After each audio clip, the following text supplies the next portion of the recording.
Chulainn. From Hercules to Spartacus to Captain America, history is filled with great and legendary heroes, both real and fictional, and Celtic mythology has no shortage of heroic figures. While King Arthur has been far more prevalent in popular culture, Chulainn is easily among the most well-known Celtic heroes. Chulainn's tales invoke many of the tropes that we're familiar with in mythological heroes: a connection to the gods, unsurpassed beauty and combat prowess, unshakable bravery and honor, and a tragic death. Like many parts of Celtic mythology, stories and characters have been expanded upon, altered, and twisted over the centuries, but this video should provide a brief look at the common depiction of Chulainn. There are a couple different versions of Chulainn's birth, but the most common one involves Chulainn's mother, the sister of a king, who disappeared along with 50 other maidens one day from the capital. Despite men searching for them for 3 years, they couldn't be found anywhere. A flock of birds came to the plains outside of the capital and destroyed the vegetation there, so the men, along with the king, readied their chariots to hunt down the birds.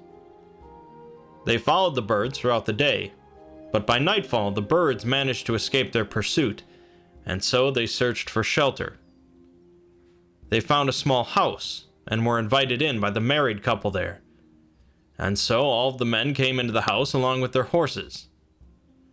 The house turned out to be very large and majestic, and the couple there revealed themselves to be the sister of the king and the champion of the Tuatha Dé Danann, Lugh. During the night, Lugh's wife went into labor, and in the morning the king found a baby wrapped in his cloak.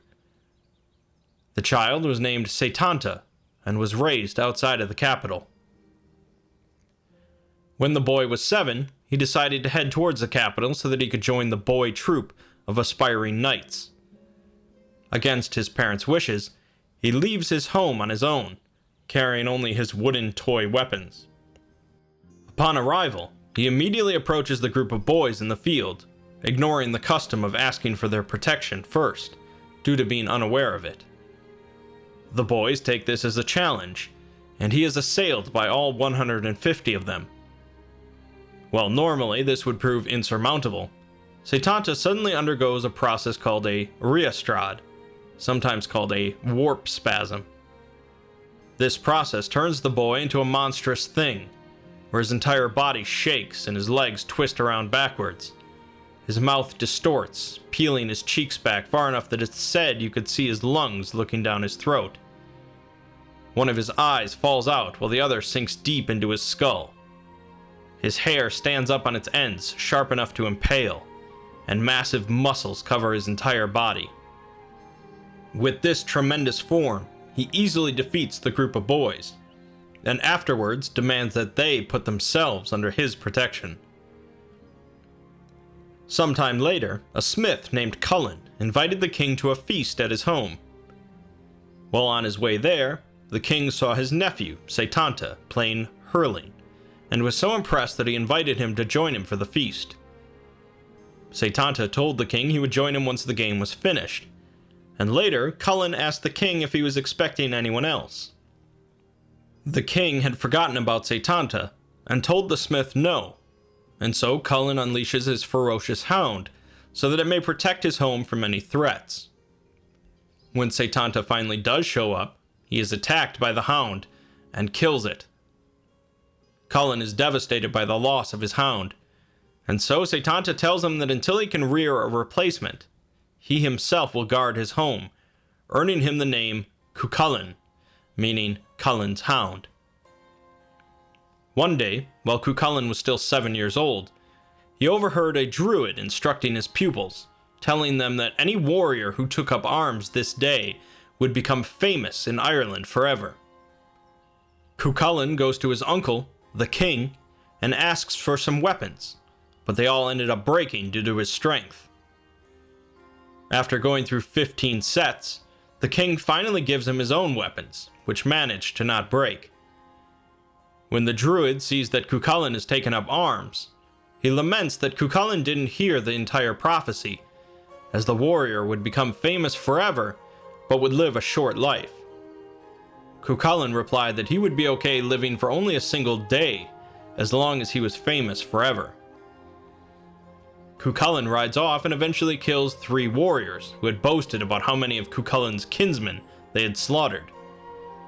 Chulainn went under another rheostrad when he killed them, and was still undergoing it when he returned to the capital. The king feared that in his frenzy, Chulainn could easily slaughter the young men of the city, and so they devised a plan to subdue him. The women of the city gathered together and bared their breasts to the fearsome boy. Despite his monstrous frenzy, Chulainn retained his excessive modesty, and so shied his eyes away from the women. In that moment, he was seized by a group of men and dunked into a vat of cold water in an attempt to calm him. The first vat of water instantly boiled and the vat broke, so they dunked him in a second one, with the same effect. They dunked him into a third one, causing the water to become hot, but by this point, Chulainn had calmed out of his frenzy. As Chulainn grew older, he was so incredibly handsome that the men of the kingdom worried that he would take their wives and daughters without a wife of his own. Men searched Ireland for a year for a suitable wife, but Chulainn had settled on Emer, a beautiful woman living on the edge of the kingdom. Her father opposed the situation, however, either because it wasn't right that his youngest daughter got married before his oldest, or because of Chulainn's fearsome reputation. Whatever the case, the father visits the king in disguise and suggests to send Chulainn to be trained in Scotland by a legendary warrior, hoping that Chulainn will die in the process. Chulainn accepts the proposition, and while he's away, Emer's father attempts to marry her off to another king, but when the king hears that she is in love with Chulainn, he refuses out of fear. Chulainn trained with a female Scottish warrior, who teaches him extensively in the arts of war. Specifically, she trains him to use the Gae Bolg, a terrifying spear-like weapon made from the bones of a sea creature that contains many painful barbs. The flesh must be cut out around any wound made by this weapon in order to remove the spear. After finishing his training and having multiple sexual affairs, Chulainn returns to Ireland to marry Emer, but her father still refuses to give her up. Angered, Chulainn storms his castle, slaughtering 24 men as well as Emer's father, steals his treasure, and takes Emer with him. Chulainn's most well-known tale occurs when he is merely 17, known as the Cattle Raid of Cooley. Despite its seemingly innocuous title, the events involve Chulainn single-handedly defending the kingdom from an army, slaughtering hundreds in a tremendous battle frenzy, and building walls of corpses. This tale is important enough to earn its own video, so we'll discuss it in detail some other time. Other stories of Chulainn, of course, exist throughout mythology, including competitions, many love affairs, including one with a fairy, and plenty of killing. But the prophecy of Chulainn's short life must eventually come true, and so we come to the tale of his death. Multiple conspirators began to gather against him, family members of those he had killed throughout his young life. They announced their intent to attack Chulainn's land, and so he sets out to meet them. Those close to him beg for him not to go, as they know his death approaches, but he ignores them. The group conspired for him to break certain taboos that were forbidden to him, and would greatly weaken him in a fight. One of the taboos on Chulainn was he was forbidden from eating the meat of a dog. 3 old crones come to him one night on his way to the battle, and offer him some dog meat to eat. Since there was a strong taboo across all of Ireland about refusing any hospitality, Chulainn was stuck in this situation, forced to break one of the 2 taboos. He chose to eat the meat, and because of this, the career of Chulainn both begins and ends with the killing of a dog. The breaking of the taboo causes his physical form to distort, leaving him as only half a man, without strength in one arm and one leg.